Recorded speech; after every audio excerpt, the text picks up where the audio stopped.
ഉടഞ്ഞു വീണ നേരം വാനിടം വിളി മായും നേരം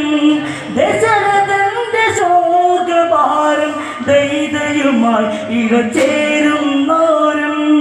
കഥനമിതിൻ കാരണം